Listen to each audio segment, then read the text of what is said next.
তো সকালে একটু বাইরে বেরিয়েছিলাম সাইক্লিংয়ের জন্য। তো হঠাৎ করে এই জায়গাটা এসে আমার সাইকেলটা থেমে গেল। আসলে ইচ্ছা করেই থামালাম, যাতে এর সৌন্দর্যটা আমি দেখতে পারি, প্লাস ক্যাপচার করে আপনাদের দেখাতে পারি। এই কালারের কাগজ ফুলটা আমার দারুণ লাগে, আমাদের বাড়িতেও আছে, কিন্তু এত বড় হয়নি, এখনও ছোট আছে। যেহেতু জানেন সবাই যে বোগেনভেলিয়া হতে অনেকটা টাইম লাগে, আর এতটা বড় হতে, এতটা এরিয়া জুড়ে হতে অনেকটাই টাইম লাগবে। তো যাই হোক, গুড মর্নিং, কেমন আছেন সবাই? শুভ সন্ধ্যার একটা পুরো নতুন ভিডিওতে আপনাদের সবাইকে স্বাগত। ঠান্ডাটা একটু বেশিই পড়েছে, আর ঠান্ডা পড়লেই আমরা ছাদ বাগানে চলে এসেছি। ছাদ বাগানে এসে অনেক দেখেছেন, আগে ভিডিও করেছি, পিকনিকের ভিডিও করেছি, খিচুড়ি করেছি, মাটন করেছি। তো আজকে নিত্য নতুন একটা রেসিপি করছি। ছাদ বাগানে করছি হচ্ছে নর্মাল টমেটোর চাটনি, ডিমের ঝোল, ভাত, প্লাস আরও 2-3 রকম ভাজা, ডাল, এইসবই হবে আজকে। তো এই যে শ্যুটটা করছিলাম আমি টমেটোর চাটনিটার, এটার একটা রিলস বানাবো বলেই শ্যুট করছিলাম। আসলে যারা মানে অনেকে ইউটিউবে আপনারা দেখতে পারেন যারা রেসিপি ভিডিও করে, তো তারা বেশ কি বলবো টেকনিক কায়দায় ক্রিয়েটিভ ওয়েতে ভিডিওটা করে, উপর থেকে টমেটোগুলোকে ফেলে, স্লো মোশনে ফেলে। তো সেটাই আজকে করার চেষ্টা করলাম। আর আমাদের মাটির কড়াই টড়াই সব চলে এসেছে। মাটির কড়াই রান্নার একটা সুবিধা হচ্ছে আপনার খুব তাড়াতাড়ি সেদ্ধ হয়ে যায়, গ্যাসটা কিন্তু খুব অল্প লাগে, বেঁচে যায়। আর রান্না কিন্তু গরম করতে হয় না, অনেকক্ষণ কিন্তু গরম থাকে।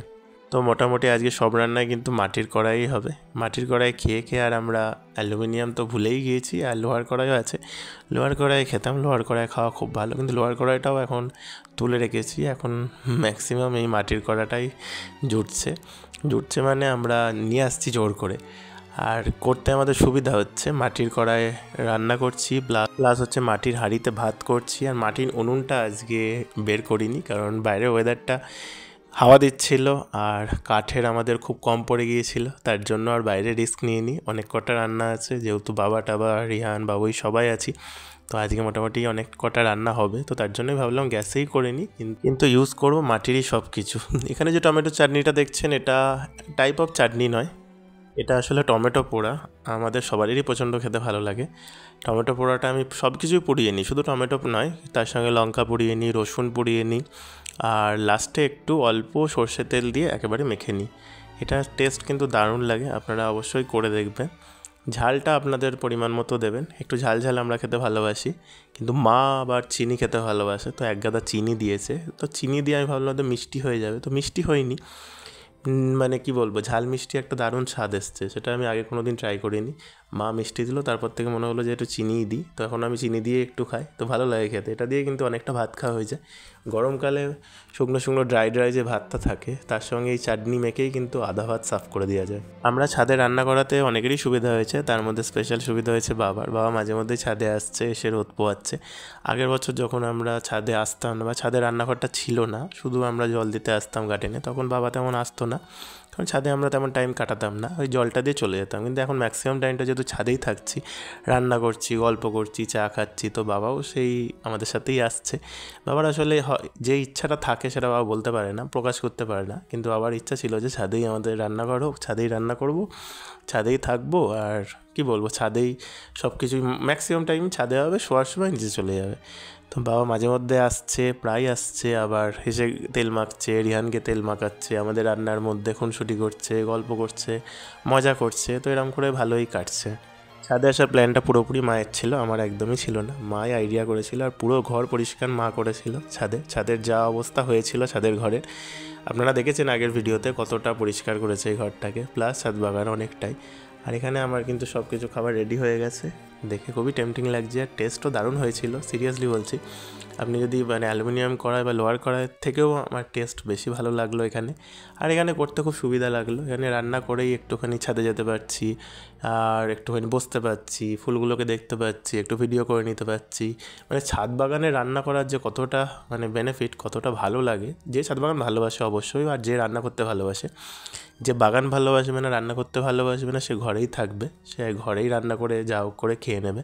কিন্তু যে মানে কি বলবো, ফুল গাছ এগুলো ভালোবাসে, তার মধ্যে যদি রান্নাটাও ভালোবাসে, দুটো একসঙ্গে যদি পেয়ে যায়, তাহলে তার কাছে একটা স্বর্গ, মোটামুটি একটা ছোট স্বর্গই হয়ে যায়। তো মায়ের আর আমার কাছে সেটাই হয়ে গেছে। সেদিন মা প্রচুর শাড়ি বার করেছিল, বললো একটু ভিডিও করে নে, দেখ আমার কাছে কত শাড়ি আছে। সেই শাড়িগুলোকে একটা জায়গায় করতে হবে, এদিক ওদিক ছড়িয়ে আছে। কোনো ভিডিও করা বা কোথাও যাওয়ার সময় মা শাড়ি একদমই খুঁজে পাচ্ছে না, যা পাচ্ছিল হাতের কাছে পরে নিচ্ছিল। তারপরে বাবুই আর মা মিলে খুব সুন্দর মানে কি বলবো র্যাক করেছে, একটা আলমারি, যেগুলো এই কাপড় রাখার, যেগুলো আপনারা অ্যামাজনে বিক্রি দেখেন দাম দিয়ে, অনেক দাম হয়, সেগুলো বাড়িতেই বাবুই বানিয়ে দিয়েছে মাকে। দারুণ দেখতে হয়েছে, আর দেখতেও খুব সুন্দর, আর রাখার জন্য অনেকটা স্পেসিয়াস। আর অনেকগুলো মা শাড়ি থেকে শুরু করে সব কিছু মায়ের জিনিসপত্র রাখার জন্য অনেক কটা করে নিয়েছে। সেই র্যাকগুলোতে রাখবে বলে মা যত শাড়ি আছে সব ছাদ বাগানে নিয়ে চলে এসেছিলো। সেদিনকে ছাদে একটু রোদ ছিল, তো সেগুলো শাড়িটা অনেক দিন পর রোদও পেলো, আর আমাকে বলছে তুই ভিডিও কর। আমি বললাম ভিডিও করে ছেড়ে দিই, যে তোমার এত শাড়ি আছে বিক্রি করবে বলো, কারণ শাড়ির বিজনেস এখন খুব রমরমিয়ে চলছে অনলাইনে। যদি আমি এটা ছেড়ে দিই যে এই শাড়িটা এরম দাম, আর সব কটা শাড়ি দেখতে বেশ ভালো, তো মোটামুটি তুমি ভালোই দাম পেয়ে যাবে। এত শাড়ি আর কত পড়বে তুমি ভিডিও করার জন্য, প্রচুর শাড়ি পরে আছে। তো তেমনভাবেই আমি একটা শর্টস নিলাম, যাতে আমি সবাইকে বলতে পারি যে এই শাড়িটা বিক্রির জন্য এইগুলো। আপনারা চাইলে অবশ্যই কমেন্ট বক্সে কমেন্ট করে দেবেন কোন শাড়িটা আপনাদের পছন্দ, অ্যাড্রেস সহ দাম সহ সব কিছু। আমরা কিন্তু আপনি অ্যাড্রেস বলে দেবেন, আমরা দাম বলে দেবো, আপনাদের কাছে কিন্তু পৌঁছে যাবে। তো মা বলছে না, একটাও শাড়ি ছাড়তে নারাজ। মার অনেক দিনের শাড়িও আছে, 20-22 বছর আগেকার শাড়িও আছে, বিয়ের শাড়ি আছে থেকে শুরু করে সব শাড়ি মা খুব যত্ন করে রেখে দেয়। মা বাবা দুজনাই মানে জিনিসপত্র প্রচণ্ড যত্ন করে রেখে দেয়। বাবার তো 40 বছর আগেকারও জামা প্যান্ট আছে, সেটা এখনও পরে, 50 বছর আগেকার প্যান্ট। শাড়িটারির কাজটা হওয়ার পর আবার যেহেতু শীতকাল, তো পিঠে না হলে তো হয় না।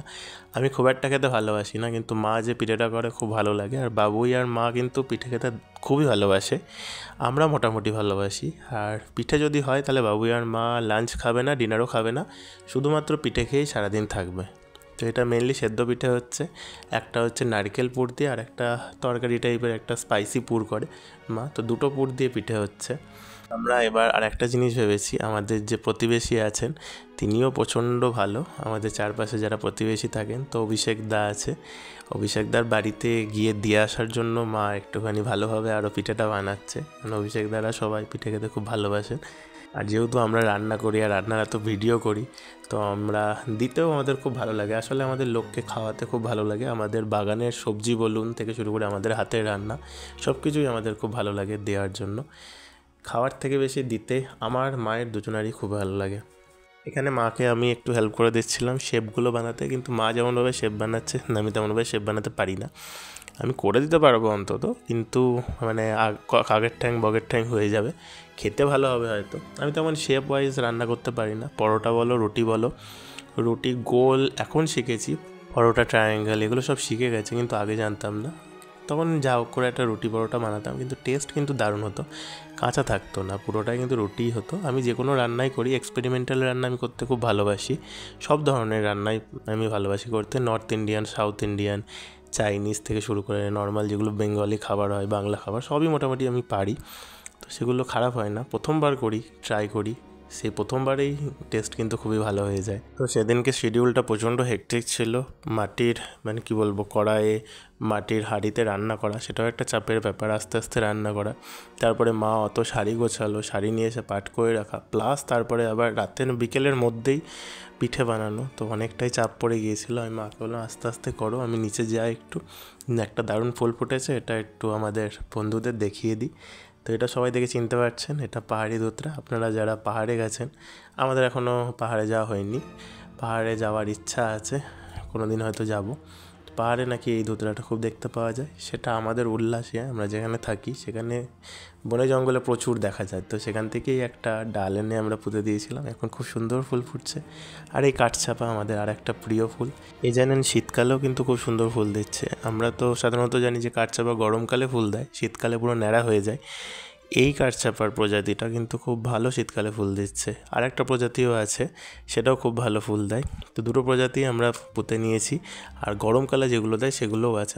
আমাদের কাছে টোটাল 5 রকমের কাঠচাপা আছে, অনেক রকমের ফুল গাছ আছে। আর এখানে মা দেখুন বক্সগুলো কী সুন্দর করেছে বাবুই, অ্যামাজনে যেগুলো বিক্রি হয় তার থেকেও কিন্তু দারুণ।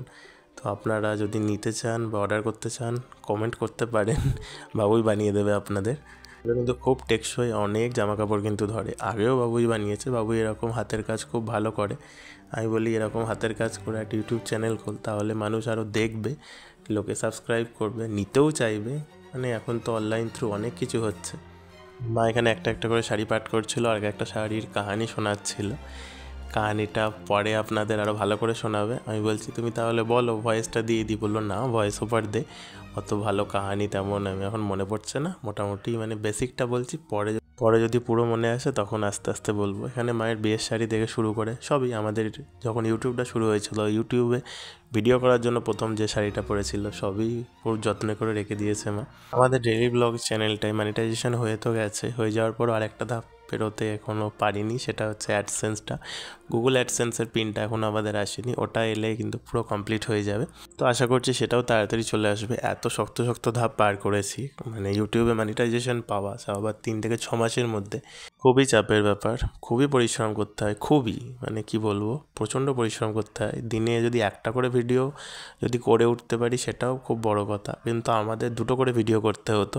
তো সেই করেই মনিটাইজেশনটা পেয়েছি, আর 3 মাসের মধ্যে কিন্তু 4000 ঘন্টা কমপ্লিট করে ফেলেছি। আর এতে কিন্তু আমাদের পুরো সাপোর্ট করেছেন আপনারা যারা দেখেন আমাদের ভিডিও, আমাদের পরিবার, শুভশান্তার পরিবার। তো আপনাদের সাপোর্ট ছাড়া কিন্তু আমরা একটুও এগোতে পারতাম না। আমরা হয়তো সেখানেই পড়ে থাকতাম, শুরু করতাম হয়তো, চেষ্টা করতাম, কিন্তু পারতাম না। মজার ছলে আমরা ইউটিউবটা শুরু করেছিলাম, কিন্তু আস্তে আস্তে এটাকে সিরিয়াসভাবে নিয়ে নিয়েছি। অনেকেই এখনও ভিডিও করতে দেখলে হাসে, ভিডিও করতে দেখলে বলে কি হবে, বা ভিডিও করতে দেখলে বলে যে কত টাকা পাচ্ছিস, প্রথমেই শুরু করে যে একটা ভিডিও থেকে কত টাকা আসলো। ওরা জানে যে একটা ভিডিও থেকে হয়তো 1,00,000 টাকা আসে। তো আমি আর কি বলবো, আমার হাসি পেয়ে যাচ্ছে। যারা এই ডিজিটাল দুনিয়ার সঙ্গে একবারই অপরিচিত তারা সবাই ভাবে যে ইউটিউবে ভিডিও করছিস, টাকা পাচ্ছিস, তার মানে একটা দুটো ভিডিও করলে তুই লাখপতি হয়ে যাচ্ছিস। তো এরকম কিছু কথা, অনেক কথাই শুনি আমরা। শুধু আমরা কেন, যারা আপনারা ভিডিও করেন তারাও প্রতিনিয়ত শোনেন। প্রথম কথাটাই আসে হয়তো ইউটিউবে ভিডিও করে কত টাকা পাস। তো সেটা হচ্ছে মানে কি বলবো, 99% ইউটিউবাররা এটাই শোনে, কিন্তু যতক্ষণ না ওনাদের একদম পুরো প্রমাণ হাতে নাতে দেখাতে হচ্ছে ততক্ষণ কিন্তু জিজ্ঞেস করে যাবেন। মানে ইউটিউব থেকে কত আর্নিং হচ্ছে সেই পে স্লিপটা যদি দেখিয়ে দেন তাহলে ওদের শান্তি। তো এই আর কি, আমাদের রেডি হয়ে গেল পিঠাপুলি। দেখতে দারুণ হয়েছে, শেপটাও কিন্তু দারুণ হয়েছে, আর খেতে দারুণ টেস্ট হয়েছিল। এটা কিন্তু খেজুর গুড় দিয়ে দারুণ জমে যাবে। তো কাদের কাদের পিঠে খাওয়া কমপ্লিট হয়ে গেছে কমেন্ট করে জানাবেন। শীত চলে যাচ্ছে, তাড়াতাড়ি খেয়ে নিন, কারণ এবার যা শীতের অবস্থা, জানুয়ারি শেষেই না গরম পড়ে যায়। আমি তো সোয়েটার টোয়েটার কিছুই তেমন পরছি না, আমি একদমই মানে প্রচণ্ড ঠান্ডা পড়লে তবেই সোয়েটার পরি। তো তার জন্য মাকে বলি তুমি আমার শীতের জামা কিছু কিনো না, আমি যদি গরমের জামা কিনে দাও তাহলে বেটার হবে। আর বাবা পাগল হয়ে যায় যে শীতের জামা কেন বা শীতের জামা পর, সোয়েটার পর। বাবা দেখতে পারেন না যে আমি শুধু একটা নর্মাল জামা পরে আছি শীতকালে। তো ঠিক আছে, অনেক বকবক করলাম। আশা করি ভিডিওটার মধ্যে কিছু ভালো লেগে থাকলো।